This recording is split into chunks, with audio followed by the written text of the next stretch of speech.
달콤한 말씀, 행복한 하루, 말씀 묵상 시작하도록 하겠습니다. 오늘 우리가 함께 묵상할 말씀은 사무엘하 17장 15절에서 29절 말씀입니다.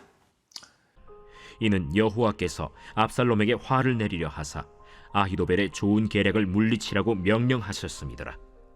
이에 후세가 사독과 아비아달 두 제사장에게 이르되, 아히도벨이 압살롬과 이스라엘 장로들에게 이러이러하게 계략을 세웠고 나도 이러이러하게 계략을 세웠으니 이제 너희는 빨리 사람을 보내 다윗에게 전하기를 오늘 밤에 광야 나루트에서 자지 말고 아무쪼록 건너가서 소하라. 혹시 왕과 그를 따르는 모든 백성이 몰사할까 하노라. 그때 요나단과 아히마아스가 사람이 볼까 두려워하여 감히 성에 들어가지 못하고 에누로겔가에 머물고, 어떤 여종은 그들에게 나와서 말하고 그들은 가서 다윗 왕에게 알리더니 한 청년이 그들을 보고 압살롬에게 알린지라. 그 두 사람이 빨리 달려서 바후림 어떤 사람의 집으로 들어가서 그의 뜰에 있는 우물 속으로 내려가니 그 집 여인이 덮을 것을 가져다가 우물 아귀를 덮고 지은 곡식을 그 위에 널매 전혀 알지 못하더라. 압살롬의 종들이 그 집에 와서 여인에게 묻되, 아히마아스와 요나단이 어디 있느냐? 그들이 시내를 건너가더라. 하니 그들이 찾아도 만나지 못하고 예루살렘으로 돌아가니라. 그들이 간 후에 두 사람이 우물에서 올라와서 다윗 왕에게 가서 다윗 왕에게 말하여 이르되, 당신들은 일어나 빨리 물을 건너가소서.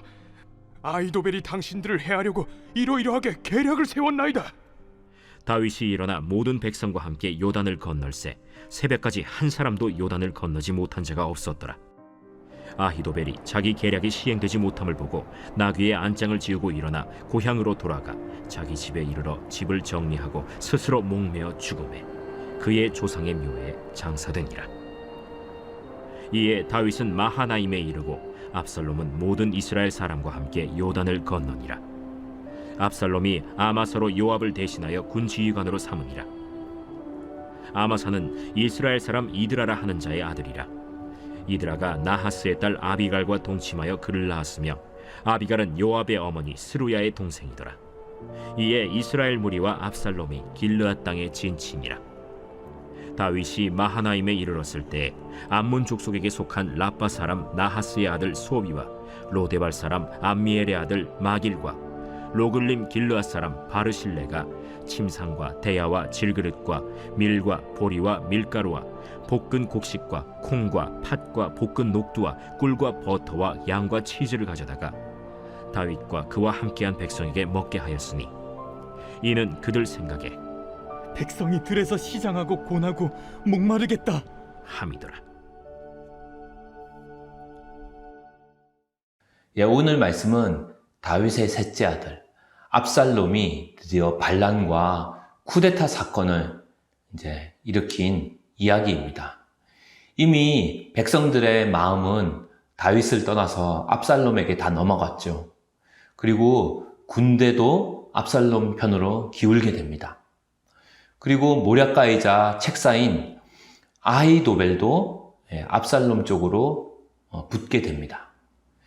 그리고 그 아히도벨이 압살롬에게 모략, 책략을 제시하게 됩니다. 그것이 무엇이냐면 다윗이 싸울 준비를 하기 전에 빨리 쫓아가서 다윗을 빨리 없애버려야 한다, 이런 얘기를 하게 되죠. 하지만 다행히도 다윗이 압살롬 쪽에다가 심어놓은 첩자가 있었죠. 그것이 누구냐 하면은 바로 아렉 사람 후세란 사람이었습니다. 그래서 후세가 압살롬에게 또 하나의 책략을 제시를 합니다. 그것이 뭐냐 하면은 다윗한테는 용사가 많습니다. 그래서 지금 당장 쫓아가다가 잘못하면은 오히려 우리가 당할 수 있으니 천천히 시간을 가지고 군사를 모은 다음에 큰 전쟁을 해서 압도적인 병력으로 다윗을 치도록 합시다, 이렇게 책략을 내게 되죠. 압살롬이 후세의 말을 듣고 다윗을 뒤쫓지 않게 됩니다. 이게 바로 압살롬한테는 큰 악수요, 패착이 되게 되죠. 사실 이때 다윗을 쫓아갔으면 아마 다윗을 따라잡았을 것입니다. 그리고 실제로 다윗을 완전히 끝장낼 수 있었을 것입니다. 하지만 압살롬은 다윗의 용맹함과 또 용사들을 무서워한 나머지 기회를 놓치게 되죠. 그래서 15에서 20절을 보면은 덕분에 다윗과 그의 신하들은 간신히 도망을 치게 됩니다. 그리고 다윗의 전령들이 마침 압살롬 쪽 청년들에게 발각이 되죠. 그런데 다윗을 따르는 백성들과 함께 하나님의 도움으로 또 어떤 여인의 도움으로 무사히 요단강을 건너게 돼요. 들키지 않고. 그래서 21에서 23절 말씀을 보면 압살롬의 책사였던 아히도벨이 자기의 생각대로 쿠데타가 진행되지 않는 것, 즉 빨리 쫓아가서 다윗을 끝장내야 되는데 그 계략이 이제 성취되지 않는 걸 보면서 아하, 압살롬의 나라는 일주일 천하로 끝나겠구나 이제 생각을 하게 됩니다. 그리고 이 쿠데타가 이미 실패할 것을 보게 되고 고향집으로 돌아가서 스스로 목숨을 끊게 됩니다. 예. 모든 것을 정리하고 이제 끝내게 되는 거죠. 그래서 24절에서 29절 말씀 보면 이제 다행히 다윗은 압살롬의 추격을 뿌리치고 마하나임에 도착하게 됩니다. 그리고 거기서 암몬을 비롯한 여러 동맹들로부터 음식과 생필품들을 이제 공급받게 되죠. 그리고 압살롬도 이제 다윗 쪽과 결전을 준비하게 되는 장면으로 이제 이야기가 전개됩니다. 하나님은 이런 상황들을 통해서 계속해서 다윗과 함께 하십니다. 그리고 다윗을 보호하는 것을 우리는 말씀을 통해 확인할 수 있습니다. 압살롬의 군대로부터 또 아히도벨의 모략으로부터 다윗을 지켜주십니다. 그리고 또 여러 가지 방법과 또 길을 통해서 돕는 사람들을 계속해서 붙여주시죠. 그래서 길을 보여주시고 사람을 붙여주시면서 다윗을 여러 가지 위기로부터 때마다 시마다 모면하게 해주시는 거죠. 예전에 19세기에 미국이 남쪽과 북쪽으로 나뉘어져서 노예 해방 전쟁을 치르게 됩니다. 그때 북부는 링컨 대통령이 지휘하게 되고 남쪽은 로버트 리 장군이 이제 지휘를 하면서 미국이 남북으로 나뉘어져 전쟁을 하게 되는데요. 그때 이런 상황이었어요. 링컨도 로버트 리 장군도 독실한 기독교 신자였다고 합니다. 그리고 둘 다 매일 북군이 이기기를 또 남군이 이기기를 기도했다고 합니다.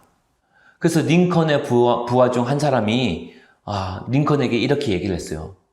대통령님, 참 하나님도 고민이겠습니다. 왜냐하면은 링컨 대통령도 기도하고 로버트 리 장군도 기도하는데 하나님이 도대체 누구의 기도를 들어주어야 할지 말입니다. 하고 이렇게 얘기를 했습니다.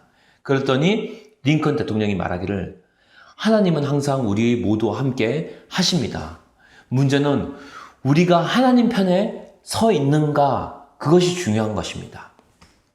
자, 그러니까 하나님은 항상 우리와 함께 하시는데 우리가 하나님 편에 서 있냐, 이것이 중요하다는 거죠. 다윗은 함께 하신 하나님을 늘 의지했습니다. 그래서 다윗이 실제로 하나님을 가장 많이 찬양하고 가장 많은 시편을 썼던 시간들은 어떤 시간이었을까요? 평안하던 시간, 행복한 시간이 아니었습니다. 바로 사울왕에게 쫓겨다니던 시간, 그리고 압살롬에게 쫓겨다니던 시간, 그리고 자신의 원수들에게 쫓겨다니던 시간, 위협을 받던 시간, 그런 시간에 다윗은 가장 많은 노래와 가장 많은 시편을 써서 하나님을 찬양했습니다. 예. 그러니까 다윗은 좋을 때뿐만 아니라 오히려 어려운 상황, 가장 힘든 상황, 아니 모든 상황 속에서 하나님의 주권을 인정하고 하나님을 의지했기 때문에 하나님께서도 계속해서 다윗과 함께 하시고 하나님께서 다윗에게 인권, 영권, 물권을 계속해서 허락하셨던 거죠.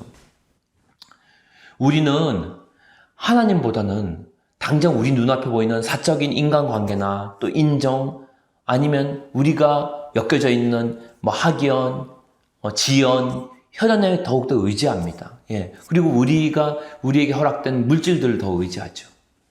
하지만 우리에게 가장 중요한 것은 그 누구보다 우리와 함께 하시는 하나님과의 관계인 줄 믿습니다.